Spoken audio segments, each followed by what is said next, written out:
sauce, cut the apple into several pieces. After that, put the ice cube into the blender. And also add apples, water, then blend out onion until small.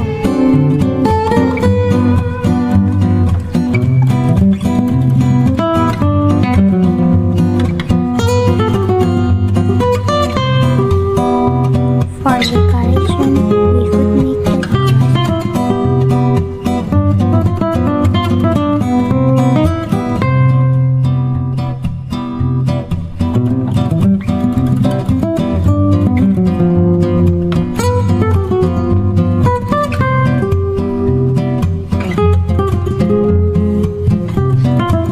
When you finish blending, put the juice in the glass.